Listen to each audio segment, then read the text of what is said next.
Okay, guys, this is Glenn from the wetlands. He's lived basically everywhere there is to live in film fighting. He came from Florida. He lived in Ohio for a while. Now he's in Houston. He's here to teach you guys about lefty fighting. So, Glenn. All right. Hi, Glenn. Welcome. Hi, Glenn. So I'm just coming off a cold. Don't worry, I'm not contagious. I'm actually now injured from my cold, not sick. So I can't make you sick, but you will have to listen to me cough. So lefty fighting is where we're going to start here. How many people here are actually lefties? Just one. Excellent. How many people here are righties? I should be Holy crap. All right, well, you're getting a lot of practice. Yeah. So I'm glad to see a lot of righties here, though, because everything that a lefty learns to do a righty can learn to do a lefty. Also important for a righty, when you get to Florentine, your left hand is your killing hand. Right? All the good Florentiners use their left hand a lot, because everybody's looking at the right hand, then you hit them with the left hand. So, to start with, I want to go over some basics of a single sword stance. Actually, let's start sword and board. So, I've got one right, one lefty. Come out here, lefty, you're now mine. Woo! Bring the board, by the way. Bye, Keldar. Bye-bye. Need to grab his. He was like, screw that, I'm out. Oh, all right. Now we have no lefties. The class is sad. Pressure was too much. You're a lefty? Excellent. Well, he's getting his gear, so you come out here. You are now my demonstration person. Well, you want me to title it? You fucked up. You should have kept quiet. Yeah, see what happens then. Okay. All right. Stand here so you can face the class. And we are going to look at. Oh, I think you're going to strap a punch. I'm going to use the strap. Okay. Excellent. So the first thing we do is we're going to do a quick covering of lanes. All right. So we have some basic terminology, all the same. Who here knows what a lane is? Who here can tell me what a lane is? All right, I have a volunteer. Tell me about lanes. The lane is the plane between, it's defined by the enemy's weapon hand, and you have the inside lane, which is the side that their body's on, and the outside lane, which is the side that is closer to their back. Okay. And what is probably the most important thing about lanes? They determine where you have to block and where you can attack. Because the lane, since identified by the weapon, indicates whether their weapon is between you and their body or not. Right? So, as a lefty, lanes become super important because you can always trick righties into throwing in the outside lane because righties are dumber than lefties. And left hand. Rotate here so you're actually face the camera. So, go ahead and get your guard up.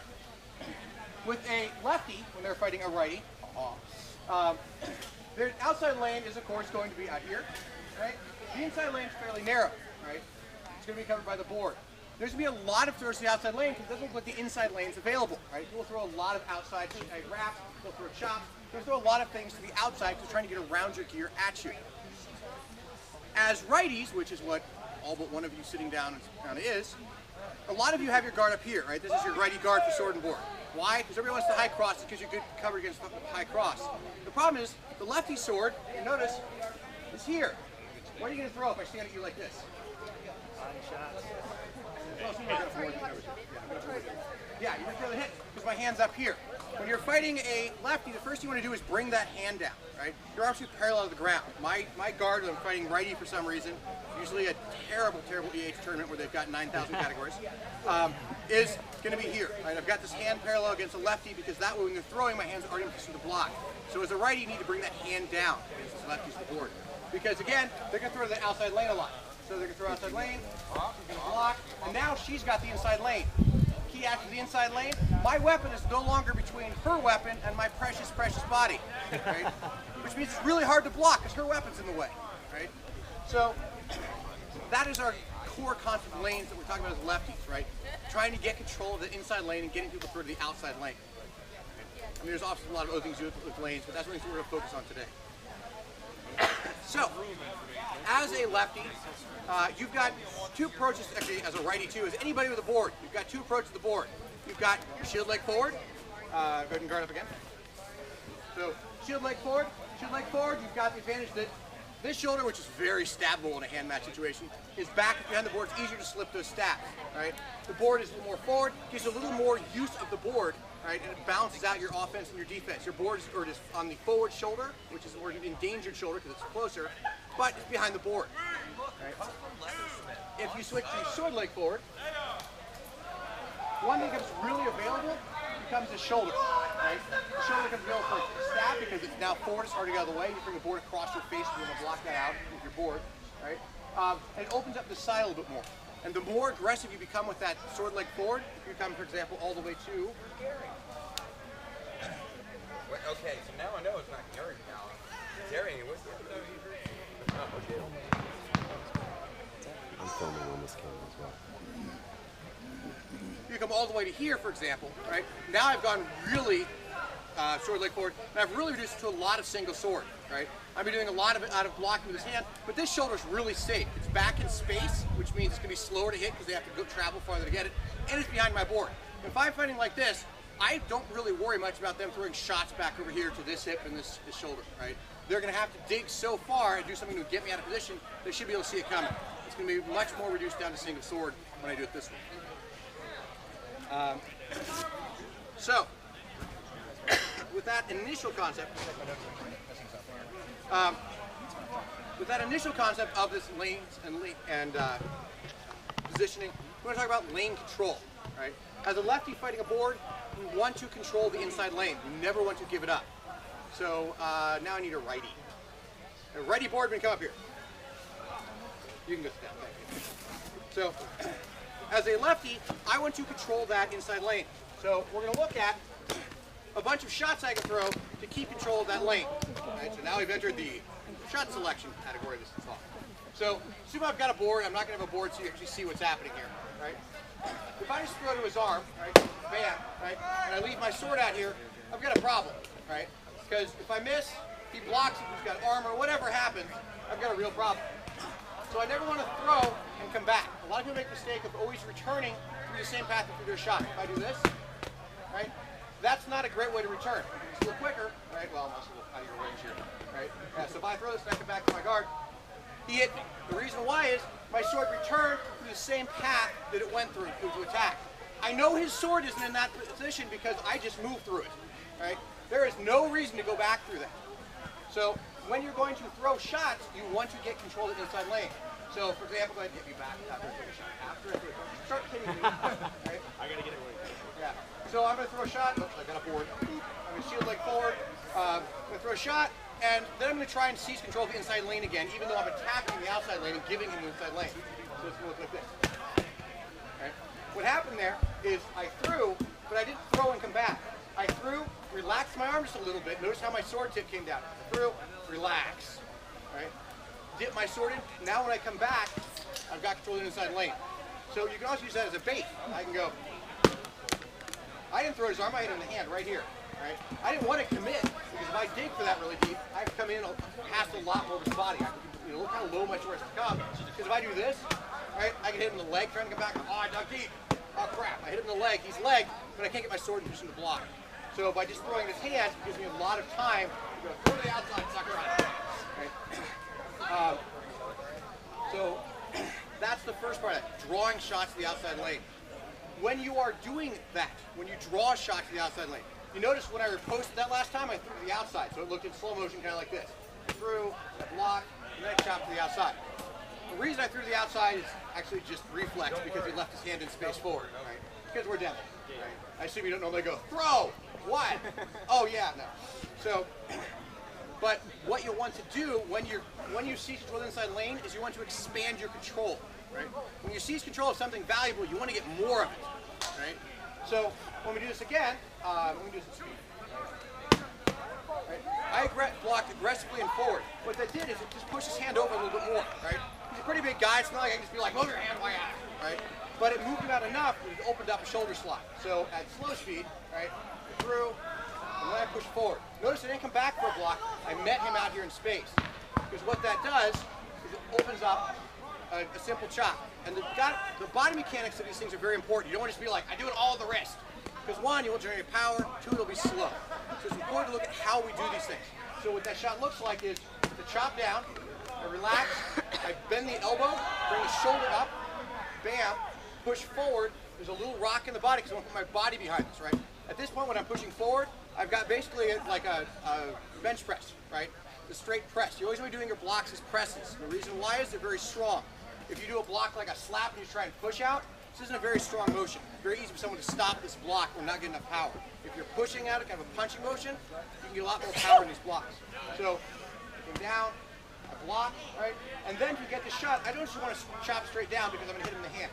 And if I just try and swing it in here, I'm going to hit him in the head, like I'm an SCA, which is also wrong in Amtgard. So what I'm going to do is after I get that block, the elbow comes in like I'm flapping my chicken wings, right? And notice as soon as that elbow comes down, what happens to my sword? It comes up, and now I'm aligned with the shoulder. So I come here, and now I push a little bit back with my legs because I don't want to get any closer. I'm already in range. Right? So I can push back with my legs. That starts bringing my sword tip down. I'm going to use my triceps to extend my arm, extend my wrist, bring it down a little bit the shoulder. Bam. A little bit of obliques too. Right? So I'm powering my whole body. Using your body is especially important if you're a female fighter. You have half your body strength of a man of the same size. Does not mean you can't blast people really hard though. It's all about doing it properly though.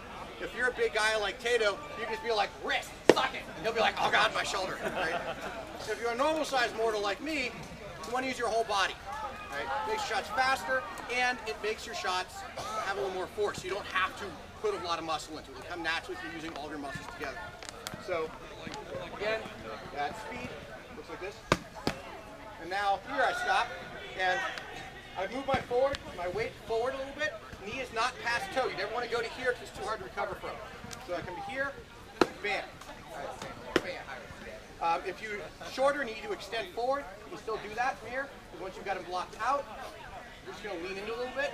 Again, notice my whole body's coming forward. I'm not using my eyes forward. Knee is still not past toe. Bam. Notice where I'm hitting my sword. I'm hitting about here, which means I'm about, what, 5-6 inches too close. But if I'm 5 or 6 inches less reach than me, which means you're about 5'5", 5'4", this is the right range for that. So that's our first concept. Our probably most basic shot as a lefty, or a righty fighting a lefty, or a Florentiner fighting a righty boardman, for getting control of that inside lane. Right? You're just throwing to the outside, you're just pulling past, right? You're relaxing, coming under his weapon, come back to guard. As soon as your sword gets through, you've got control of the inside lane, you come back to that block. As a lefty, so my one lefty, come back. Now you're stuck. You're gonna be really sad. So as a lefty, you have a lot of shots that can attack this side. Right? I've got my board. One important thing to remember is if you kill a guy's sword arm, especially a boardman, you should win, right? Because he has to switch. Right? If anybody here cross games to Dag, they have to drop their sword. Right? That's comical. Ah! I'm not making fun of Dag. I also play Dag. These guys are great. I have a lot of fun in that game. But it's funny when someone drops their sword when you play Amtgard a lot. You're like, did you need to do that? There's a lot of things like stabs. A lot of people want to stab the body. They want to come in here and stab the body. Well, stabbing the arm is a much easier target. If I were to stab in the arm, I'm going to stab him there, right? And it looked like it skipped off. There's a solid contact first, right? And you're just aiming to stab him in whatever an elbow pit is called. It's not the armpit, it's the pit of the elbow. Because since his arm's bent, there's a little spot where your sword's just going to connect and stop. The more muscular your opponent, the easier that is to stab. Because if you've got big biceps, it sticks out, right? You're like, I've worked out so long and I can curl 500 pounds. Sorry, I underestimated so no one would feel bad. Right? But that makes a big target, so you just throw that little stab. Right? You don't have to come all the way into the body. However, talking about stabs, when you throw a stab, it is never palms to the side, right? If I throw palm to the side, right, my normal chop position, and I throw a stab that way, what happens if I'm out of range? Stab. Right in the face. And the reason why is it's the way your body extends, right? It naturally will pull up. If I rotate my hand to a palm down though, sword stays flat. So you should always be stabbing in a palm down position, right? And you don't have to start that way. You don't be like, ha, oh, right? You can start to stab normally, right, with your hand in your guard position, and then you just rotate it into palm down. The other advantage of this is that keeps your sword on target, right? It's a little bit easier to track that stabbing. When you first start doing stabs, you're going to stab in the neck and face a lot. So for that reason, I recommend you fight Tota a lot. Because Tota's wearing a helmet.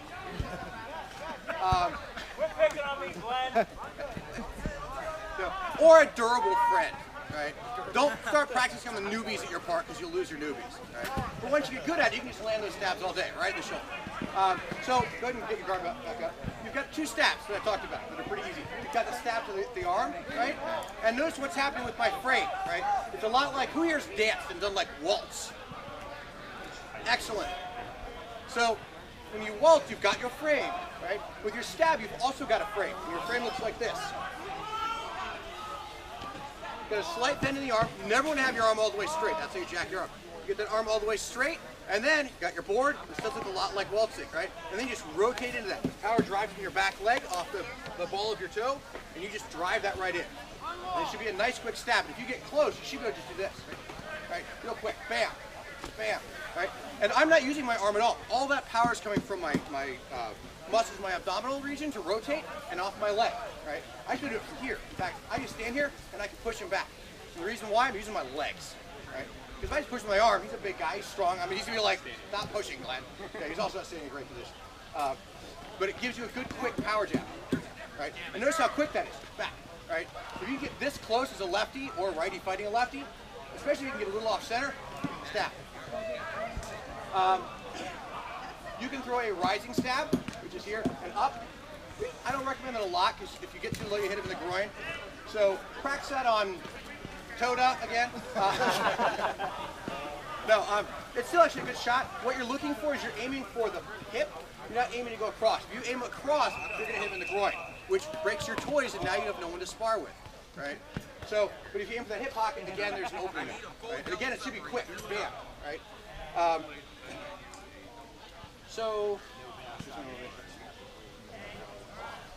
Well, I'll come back to that. So our three basic stabs, right? We got stab to the arm, stab to that pocket, and we got a rising stab to that hip. I want to talk about alignment real quick. I mentioned when I was talking about stabs, and of course there are other stabs you can throw. Those are the three we're going to look at for that left side right now. But for alignment, right? I mentioned if you're off-center a little bit. This is one of the dirty secrets of lefties, right? That righties never figure out, because lefties again are smart and more handsome. Smarter, more handsome. So you notice when we're squared up, we just go ahead and I'll square up, then you square up against me. Right? So square up against me. All right. So what's happened is, if you look at where his sword is, if I move straight forward, his sword is not really centered on my board, because you covered some of that, which is good. But he didn't cover it all the way, right? Where he really wants to be to get equality is here. Because now we both have equal wraparound side, we both have equal threat, right? But when we're here, he's got a much harder time coming around, right? Look at that angle he has to get my arm. Yeah, the hip, there should be a block it, right? Whereas for me, go ahead and grab back up. You get that arm? Right? I can do very little, right? Because I've already started off center. You will notice the more clever lefties, they don't line up like this. They just shift over a little bit, there you go. And then they're in great shape. As a righty, you can take advantage of that too. Right? Now, righty on righty doesn't work, because when you shift to an angle, you give him the same angle. So it becomes a different angle game. But for a lefty, getting that little off center, right? I do it instinctively. Like, I tried to square up, and I'm still actually a little off center. And it gives me a little edge there. Right? So that opens up that sword side more. All this stuff also applies to Florentine. If I'm Florentine, I'll be fighting. And again, I'll bring it off center. Right? The reason why is I'm fighting his sword arm. I don't care about his shield. He can't hit me with that. Right? Even in Dag, if he hits me with it, it doesn't cost me anything. Right? So that's why I was talking about that alignment, moving a little bit off center on that alignment. Continuing our shot selection list. You should, of course, have your basic wrap. There's a couple ways to throw this wrap. In fact, there's three kind of standard ways to throw this lefty hip wrap. Right? One is the screw your china doorknob method. You imagine a table full of china, somebody you don't like. And what happens is your sword comes out, palm up. Notice I've still got basically that same stab frame here, right? And I'm going to slide every piece of china off the table as my sword forward. I'm rotating from my hips, bringing the shoulder forward, right? Power generation is really important, right? Always about proper body mechanics.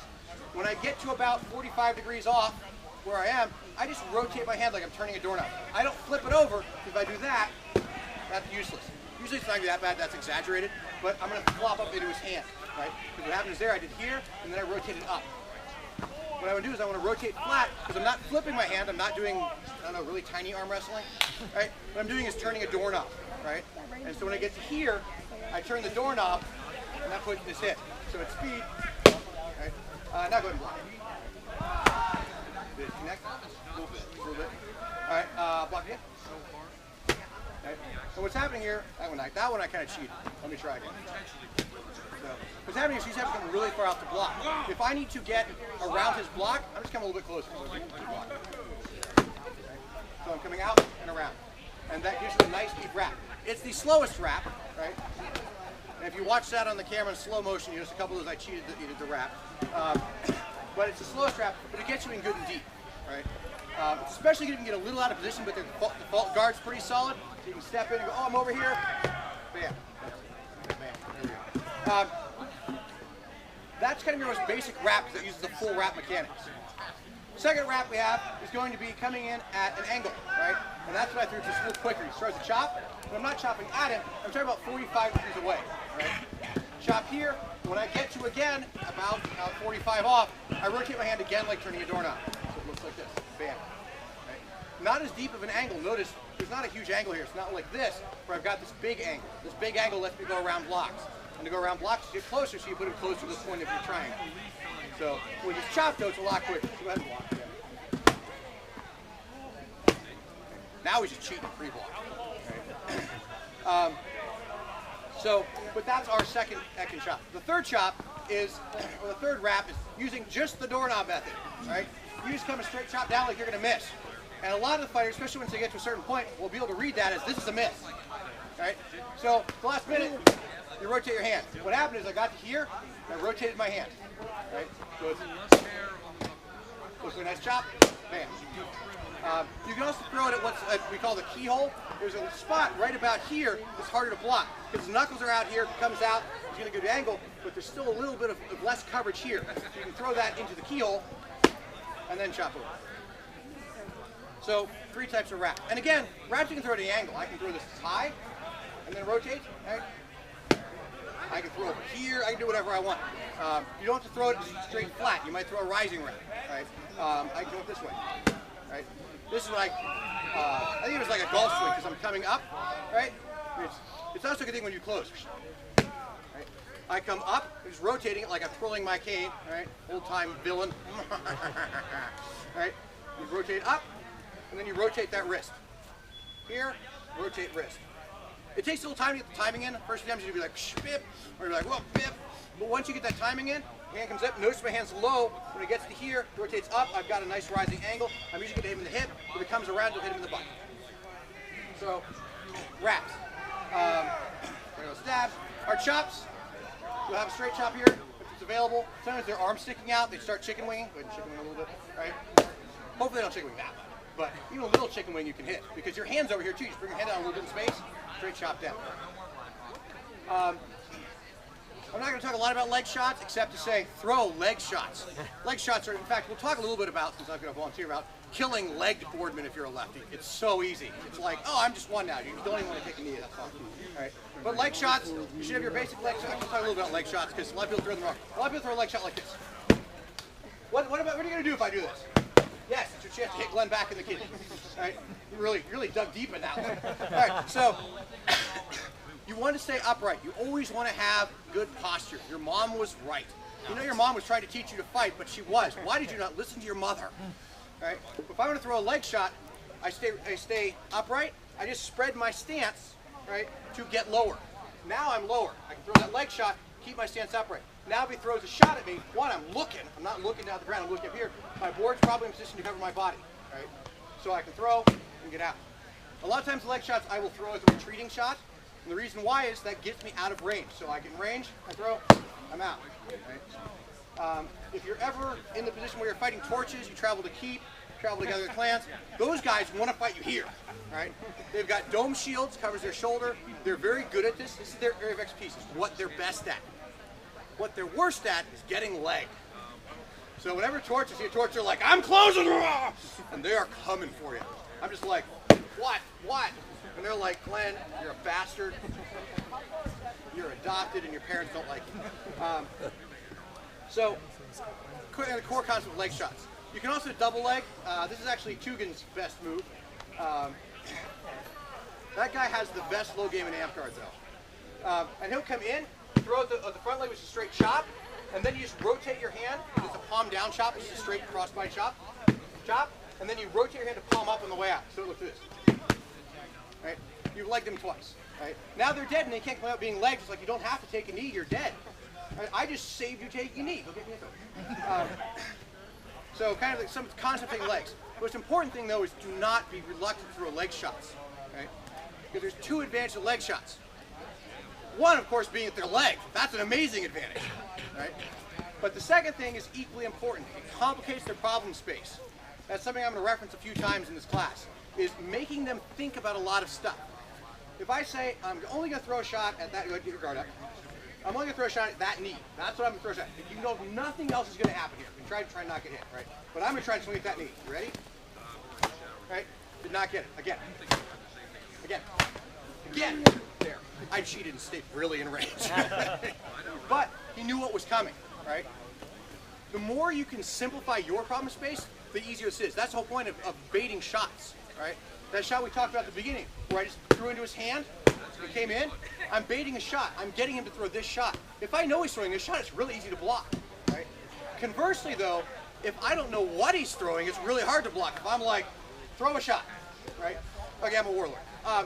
But the point being, it was still difficult. Like, fuck, what's he gonna throw? Is he gonna leg me? Like, if he legs me, I'm screwed. I'm gonna have to like, woo! I don't know.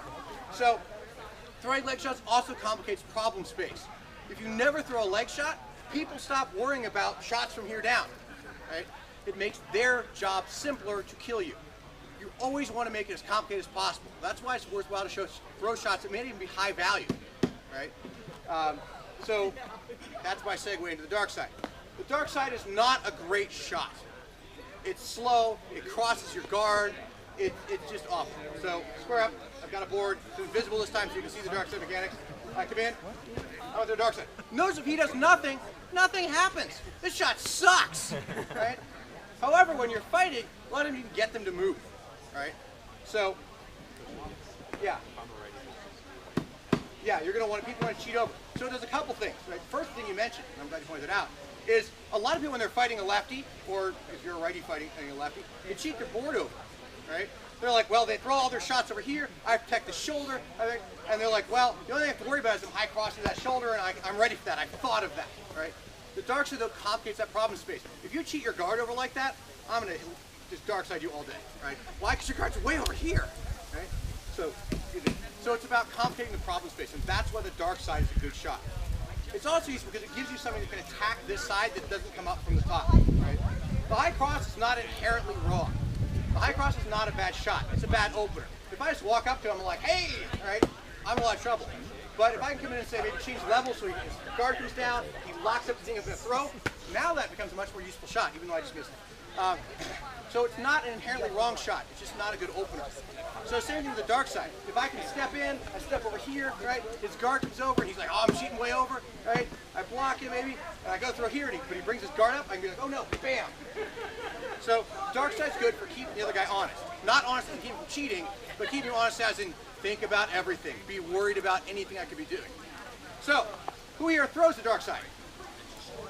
You guys are my favorites. The rest of you can be my favorites. So, and this is actually even, if you're a righty, you should always be throwing dark sides. One, because no lefty expects it, right? The only person that throws dark sides with any regularity against me is Anatole. And I see him like twice a year. So the first time I see him, he's like, dark side. I'm like, oh, I haven't seen that in 11 months, right? I had forgotten, right? And he always gets me the first one. It's really embarrassing. But as a righty, when I'm throwing this, right, now I'm throwing against the sword side. Usually he's up in that, you know, I don't want to get high cross guard. So now, bam, I've got that great shot. That was a little more of a money shot. But I'm also not a righty. So the mechanics for my dark side. You're going to start out, you want to throw something that threatens over here, because ideally you either want to be threatening so they move their guard over, or if their guard's already over, you can skip the first step, except it's a very cursory thing to keep them from shifting back to their normal guard. So it's going to be either a chop down, you can fake a stab, right? Especially if you stabbed a few times in the pocket already, or you can fake the hip wrap too. But you're going to start here, when you get to this point, you again relax that wrist, right? Being a lefty is very relaxing. So you can relax that wrist, you're going to come across, now I will rotate and face you guys, we'll come across, right? So I come down, or I'm throwing a wrap, when I get to here, I relax that wrist. If you hit him in the leg, it fucks up your dark side. And now you've got a problem, because you've legged them and you're here, and you're like, I wasn't ready for this. So Your board's here, you come across, you need to get your board out of the way now. There's two ways to do this. One, if you've got like a middle strap, something kind of high, you can just tabletop it. Right? I bring mine all the way across to here. Why? Because if I do this, what are you going to do? You're going to chop my, assume I'm here, and I do this, right? Like, oh look, a shoulder, right? So I bring my board over. I have to project it out into space because I want to stuff him, so my Darkside actually comes to here, right? So, sword comes across, now you have two options. You can chamber it like you're one of these samurais, what I'm looking for, right? Ha! Cha! Right? You come across your chamber, and you just throw a reverse wrap. And this is, again, that same wrap we talked about here, but it's upside down. Going way up, palm down, palm up rather, right, rather than palm down. Here it was palm down, that rotation. Rotate, rotate, palm down. Here it's rotate, rotate, rotate, palm up. And you want to be deep. When I throw that shot, let me look at this side here. I'm going to be here, because I need to get my hand around his board, right? Tato's already talked about the geometry of fighting. It really is about getting that angle. And that angle, one of your triangles here. This needs to be past the board, at his board. So that's one option. I can come in, throw, rotate. You can also come in, because my hand's up here, I can come up, chop in the shoulder. If you are shorter than your opponent, there's nothing more satisfying than doing this. I did this to Sane, who's a warlord out in Dragonspine. He's like 6'5", and he's pretty good. Like, I don't want to knock Sane. He's a good fighter. But the first time he's like, oh, you'll never get to my shoulder, shorty. And I'm like, bam! And he was like, I hate you. So, it's very satisfying. But again, instead of rotating back, you're just going to keep that momentum, and you're just going to rotate it like this. So it's a little swirly. Bam. And again, the hand has to come up, because I have to get above his shield.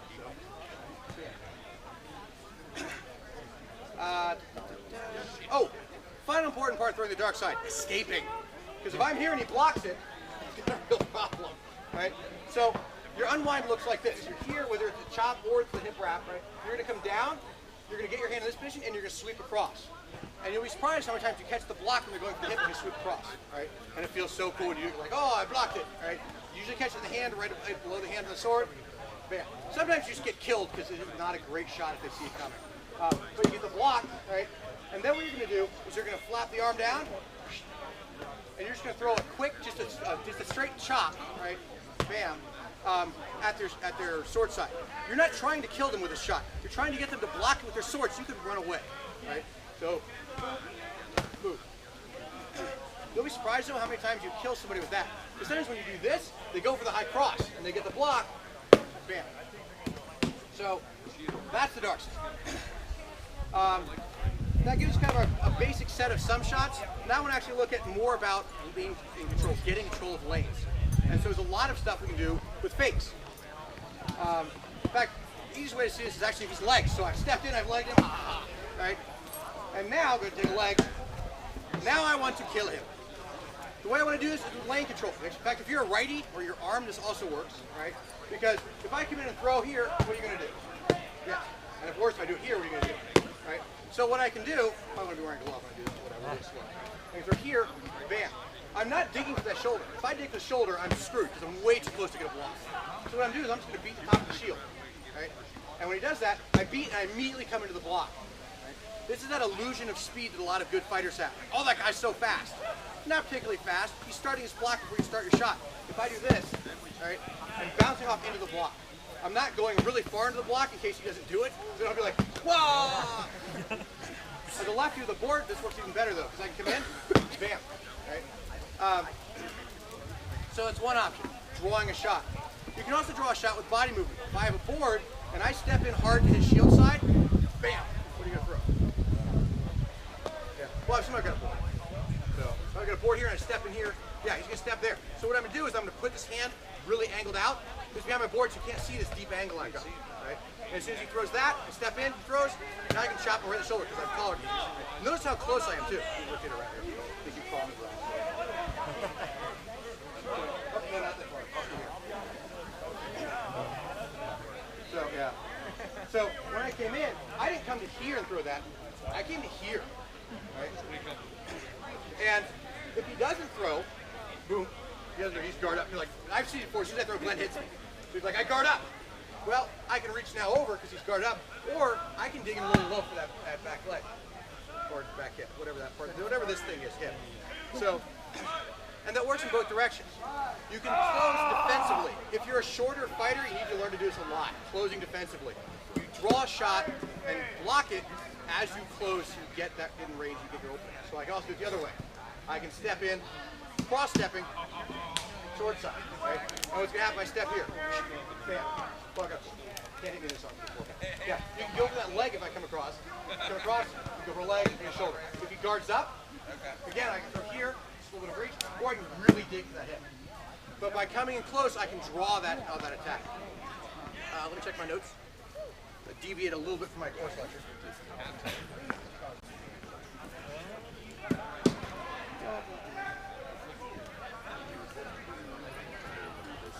Oh! Gosh. Okay, see my cover. Who here's heard, who here's heard of the different types of fighter? Tracers, counterpunchers, right? The guy who just won't throw a shot. Right? There's a bunch of types of opponents, and identifying a type of opponent becomes very important how you're going to do this lane control. Right? So if I'm fighting someone who is a tracer, tracer is the term I use for someone that as soon as I go, they go. They're like, oh, me too. They're a me too person, right? As soon as I swing, that's what they're doing, right? And this is a successful strategy at low to mid levels because you'll simo, you might get the block and can get the kill, but it's never going to get you very far because after a certain point, it becomes very easy to control you. As soon as I do something, you're going to do something. And that's where these, you know, non-committed shots, right? Non-committal shots, I think is what my girlfriend is mad about. So, shots that I'm not actually going for. I'm not going for this arm, right? I'm just threatening, bam. But if they're a tracer, this is going to draw a response immediately, right? So I'd be like, bam, block, right? I can step and beat his shield, right? Again, block. I'm not going for that deep shot. I'm just beating the shield until he throws. So that's your tracer. You've also got the guy who's super defensive and will not throw a shot. Those are the best in my opinion because then I can do whatever I want because you can set things up so that you have the opening you need. I can step in off center. So I step in off center, if he doesn't throw a shot, now I'm close enough, I have two choices and I have the initiative. I either continue past and throw my shoulder, which I'm sure you couldn't see because I did it from behind him. So I stepped in, bam, I continue past, bam. Notice I'm switching my position, moving back out, because I want to keep my shield between us, right? And I want to get to that shoulder. So I went from shoulder leg forward, stepped in, stepped across, and out to the shoulder. Or if I'm that close, if I step in that close, even though I stepped offside, or off center to the shield side, I can still throw over here. Right? So again, moving off center, he has throw, bam. What's that? Quick question on that. Sure. When you throw that setup, do you find it more advantageous to body fake and shield? Like when you go topside like that? Yes, generally. Typically, it's not so much a body fake, though there is definitely an element of body fake. I'm trying to draw an attack with the body fake. But if that body fake fails to draw the attack, I'm now just in a very advantageous position. So, good question. Let's see. How did you draw my finger? Let me check my notes again. That's why I have notes. Blah, blah, blah.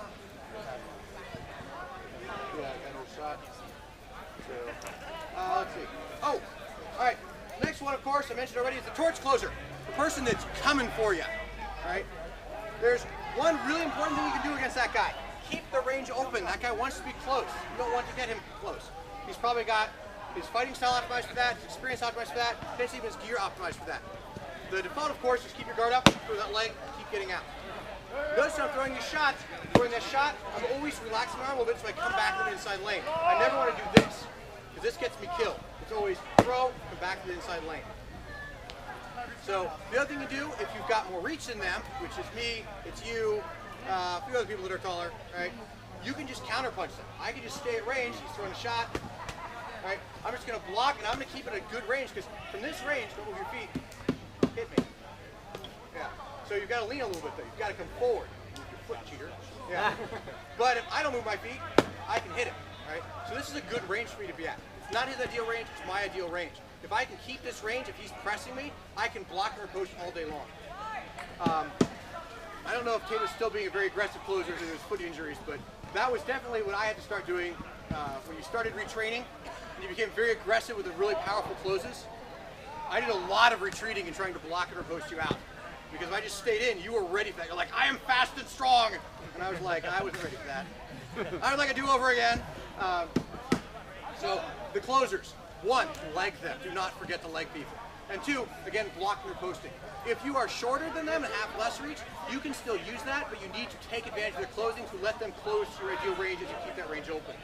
So if I have a lot less reach, right, so here, right, I want him to close, but I want him to close anywhere past about here, because I can still hit him from here. Actually, probably about here. I can hit him from here, right? But if he gets to here, that's where he wanted to be. He wanted to grind on me, right? I want to keep the range just open enough that we're not at his ideal range. A lot of people that want to close want to get to here, you want to go this, right? That really deep wrap. I'm here. There's no defense against this maneuver, right? Except to not be here. Well, I mean, I guess that's true. You can really guard back. But once you do that, then they're going to punch you in the face and no one will see it because they can't, you know. So, let's see. Do torch closer. The track star, the opposite of the torch closer. The person you cannot close with, right?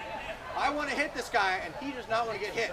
He doesn't have a strategy to hit me back. He just wants to flee, right?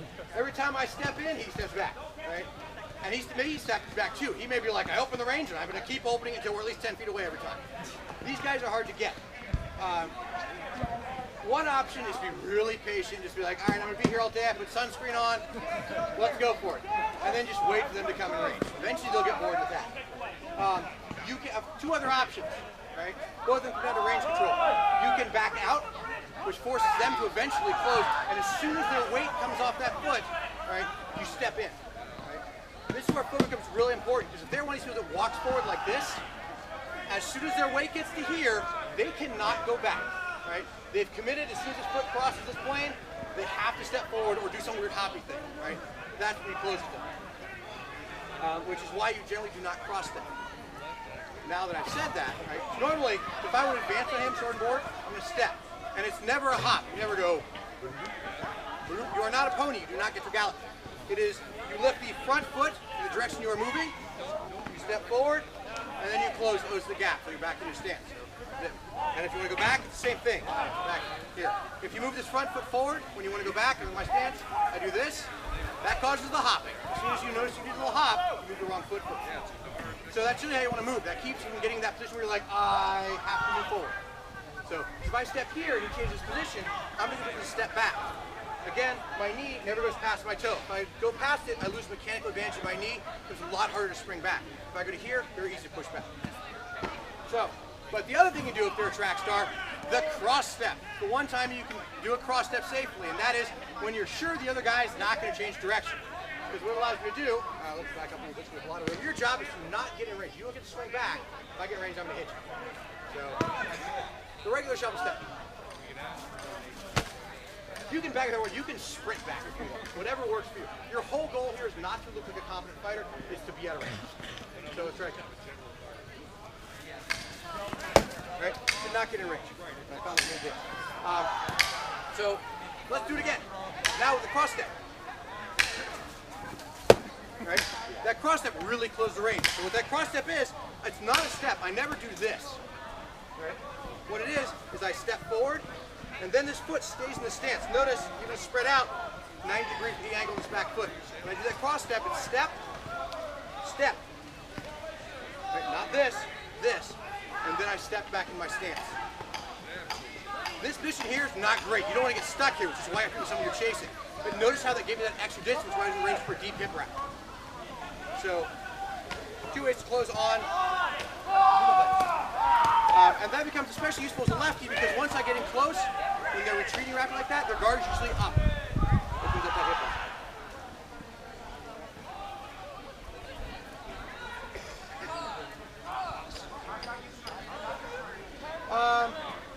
So I guess the next question, or next thing is questions so far. I've given you a lot of talking at, not a lot of doing, not a lot of questions. Questions so far.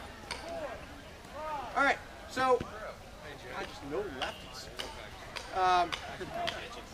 Okay, so great. What I want you to do is do your. Let's see, how are we doing time? We're doing okay. I want you to break up into groups and try and find a lefty. And here's what we're going to be looking at. I'm going to look at this lane reclamation. So don't wander off yet. I'm going to demonstrate what I want you guys to do. I want you to look at two different things you can do. Right? One is from the outside I shot. Notice where it hit. Hit him in the hand. I wasn't going with an arm. I'm going to throw it to the outside and relax. So like when I get that riposte, it's to the inside or to the outside where I've got the inside lane. So it's that throw to the outside, reclaim the inside lane. So it's speed. Go ahead and try it. It looks like that. It's now it's slow motion. Chop here. Right? Relax. And then I'm leaning forward again. Notice what my body's doing. Body's coming forward. Elbows coming down. We're chop down. So that's one thing. One of them. I want to work on two shots, so there's a little variety here. The other one is the beat to the board, right? This. And what this tends to do, throw here, it draws a shot. Beat, come back to the block, again, just that chop in the inside lane. Just looking to chop that shoulder. So pair up, sort of, probably triads, maybe quads. And let's work through that shot, and then I'll move around with you guys. Oh, wow. What if they bring their... I gave you, I'm talking to a few lefties that are used to throwing outside wraps, throwing that hip wrap, right, getting in deep, giving you some idea of fighting in that inside lane. That inside lane, especially you start fighting better and better opponents, is where all the winning is. It's like all the righties keep all their wins right here, and you just go pick them off. So, if you have questions about any stuff later, you want to get some one-on-one time, I'm here all day. I'll be fighting until late in the night, and I am always available and free to fight. If you want to talk shop, like, hey, I want to work on something, whatever it is, if it's fighting related, I'm available. I will stop eating to do that. I've ditched my fiance to do that. It's fair though, because she's ditched me to do that too. So always feel free to come ask me about fighting. I love doing this stuff. I want to do a little bit more stuff. I want to talk about single sword now, because as a righty, you'll be doing a lot of hand matching anyway, because as a righty, when they hit you, they'll usually hit you in the sword arm, and then you're down to a lefty anyway, and suddenly you're more handsome and more intelligent. So, where's my victim? Where'd he go? New victim. First person to move. All right, we're going to do this in the shade, because you are now a righty. So we are hand matched. We are single sword. And it could be a tournament where I'm a lefty. This could be a case where we've both been armed. Who knows? But in this case, he's a righty, I'm a lefty. I want to kill him. We are hand matched. There's a couple things about single sword. First of all, if you are fighting like this, you better be doing something silly on purpose, because this is wrong. The sword is the only thing you have to protect yourself and hide behind. It should be in front of you. So, standard single sword stance, toe pointing at the bad guy, feet either 90 or 45, you're not flexible, little spread out there. Hand blocks. You want to mention hand blocks, some people do them, some people don't. Hand blocks should always cover the secondary return. Who knows what the primary return is, what the definition is? The most. I got somebody mumbling. You started talking. You're the brave one. Tell us. It's like, it's the return, like when you throw a shot, where they're most likely going to return on your body. Excellent. You make all the rogues proud who see this video. What's your name? Elora. Elora. Rogues, that's Elora. She has been paying attention to rogue theory. So, primary turn is, as she said, the most likely shot for them to throw. So if I throw, for example, this shot, most likely return. If I throw this shot, most likely return. So your sword should block your primary turn, because that's why you've got this thing, right? So if I throw here, sword blocks the primary turn. You always should be starting after you throw a shot, the primary return, right? The block, the primary turn. Now, sometimes though, they don't throw the primary turn. That's where this thing comes into play. This blocks your secondary, right? If I go and I throw, for example, let's see, I want to whatever I throw a hip wrap, right? Throw my hip. So I throw this, he blocks, hip wrap. So from here, this is my primary return. The secondary return is going to be over here. Sadly, I'm not flexible enough to actually touch my hip when I'm doing that, so I'm going to hit anyway. But if you're not me, you can get that secondary block. So this is for your secondary returns. Primary returns go to the sword. Now there will be times when you're doing something where you can't get your sword to the primary return, and you know that in advance, right? Then you can put this in the primary return. But that's the point of hand blocks. Hand blocks are not, so you can just do this. I mean, I guess you can do that. That'll actually work in a tournament once. The second time, they're going to stab you so hard when you close that you will never do it again. And not even on purpose. They're just going to stab you, and you're going to run into it. So this should not be, especially if you're ditching or fighting in a bag or whatever. It shouldn't be a, hey, I'm going to block with it, because you can only do that once. And the next guy's going to kill you when you do that because you can't do it multiple times. It should be a safety net, not an emergency, or not a standard feature. So, with the primary turns, it's going to be the shot he's going for most likely. And that leads us into this idea of throwing setups. Now, we talked about a lot of setups, sword and board, against this arm. All of those still work single sword. I can throw here, drop under. When he goes to throw that primary outside return, bam. We've also got now shots that are normally blocked with a board, right? Because we talked about the board doing that beat. Right? Actually, this here is shield leg forward, but it works sword leg forward too. It's that beat to the board, and they come back. You can do the same thing, single sword. In fact, usually they're making it easier because they put their hand out like he's got. Most people will fight like this. So what you do is you step in. If they throw, great. Now you just block for post. Now you can block. Okay, well, I got hit in the arm because I'm terrible. But you step in. If they throw, then you can just block for post. Basic block stuff. If they don't, though, now you can get the hand on the way out. Okay. You can also actually throw it, again, drawing that primary return. Because I'm going to throw this. What's he going to throw? He's going to chop back. So I can step in and do this. Right? It looks really cool. It's like, oh, I feel so talented. I blocked it. But it's a pre-programmed sequence. I didn't put any thought into that. There was no skill involved in that. That's a habit, right? I step in, throw, block, out. Because I'm throwing across. The primary return is to chop that. It just looks so inviting. If you do this, they're going to be like, I'm going to hit him in that shoulder, right? If you're not getting that block in time, throw that shot a little higher, right? If they're not throwing the return, throw a little bit lower. Because if I do this, that really makes us look open. Don't hit him in the groin, sorry. Really close there. But you can throw a little bit lower, and either he'll do that, right? Or more likely, you're going to get him in the arm, and he's going to riposte. So you can draw that shot more easily. The lower you throw the shot, the more inviting it looks, the more they're going to return to it. So, talking about those, there's the crossbody movement. There's also one of my favorite moves that works against everybody below the level of Warlord, and then it's kind of iffy, which I learned the hard way. Yeah, try and block it. Okay. So it's again, it's that cross chop, but I'm going to step in with my guard here, and then I'm just going to roll off of it. Right? So, and at slow speed, right? So don't block really fast because you basically I'm crossing, I'm stepping in. When I get to here, I'm pushing back and popping right in there, and I'm basically using his sword as a fulcrum right about here on my weapon. So even if you turn, now just try and do a forward block so you don't get hit. That was a good block, but I hit him in the face with his own sword, so point for me. But a lot of times you can push through that and still get them, right? Still hit him because I'm rolling off his weapon. Yeah, and I'm using a push, right? So it's basically this motion. In fact, go ahead and get that block position, and then don't let me push you, right? So he says me to push him because it's a strong of my body, so it's a very strong muscular motion versus a weak muscular motion. Next thing, people do a lot of block striking, right? Because next thing happens goes, well, they'll just block it over. They'll come over for a block. This is where you can start doing motion changes. How many people throw backhand shots where your hand ends palm up? More of my people. How many of you throw backhand shots and also throw Darksides?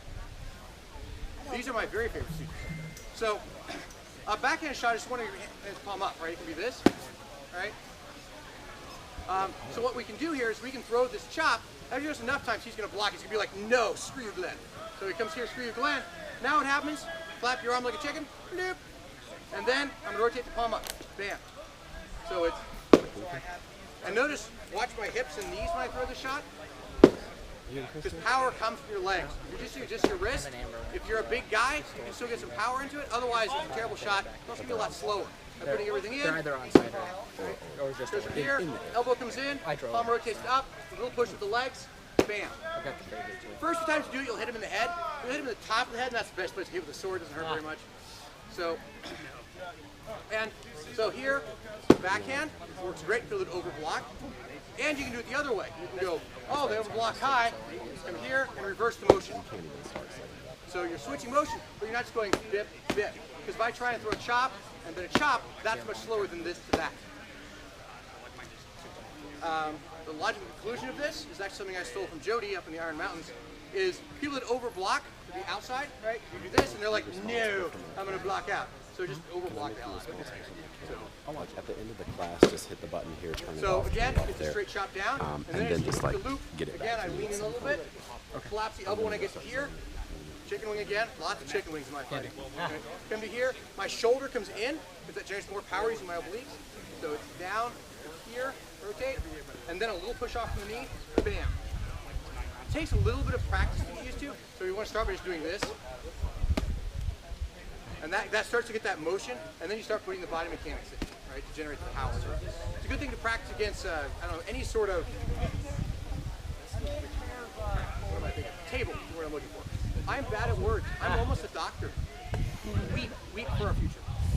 So, so you come down, you're just going to rotate, bam. So you do it right next to the table. With the table, bop the table. And again, the idea is taking control of lanes. When I do that, I'm threatening the outside lane, he comes out the block, throw to the inside lane. Questions about this stuff? Alright, so quick recap to get things back in the frame of mind. When we're throwing shots as a lefty or as a righty fighting a lefty, you want to first of all protect your hip. So what we talked about was bringing that hand down from here to here, parallel to the ground. Also, the elbow needs to be tucked in. Because a lot of times when I'm doing movements, like my step to the side, notice where that elbow is. My elbow's tucked in against my hip, and I've got a deep, wide angle because they're going to throw a shot here, and I want to have that tight angle. So if I'm fighting him with the board, I step up. Fighting with the board, and I step into the side. Here's my normal stance. If I just stay like this, I'm going to hit in the arm. So when I step over, I come to here. Notice that angle. But you can't see that angle change because my board's in the way. I can't see my arm. So getting that arm straight and flat. Second thing we talked about is getting control of the inside lane. When we looked at that, is when you throw shots, actually we talked about shots too, but the second important concept, getting control of the inside lane. I can throw a shot and then reclaim the inside lane so as your post, even though he thinks he's throwing to the outside lane, because if I throw here and he blocks, he thinks he has the inside lane. I've got the outside. But by sliding under and reclaiming, I can force him and trick him to throwing to the outside, and I get that inside lane again. The inside lane is always better because your sword is between their sword and your precious body. So, I think we talked about different ways to draw shots, right? You can draw it with a body motion, stepping off to the side. Right? You can step to this side and draw motion. You're mostly going to draw a high cross because righties love doing that. But drawing a shot that you can then riposte against. Also the beat to the board. So getting control of their shots. This is one way to close. We looked at, again, different ways of dealing with people. One of which is closing, doing a cross step against people that run away, throwing leg shots and keeping range open against people that are going to come rushing at you. Different options. Dealing with tracers, again, drawing a shot to control their fight. And then we ended up with this single sword step. Any questions? All right, there will be a video available, assuming the video works. And I'm available, like I said, all weekend. Thank you, Glenn. All right, we want to fight.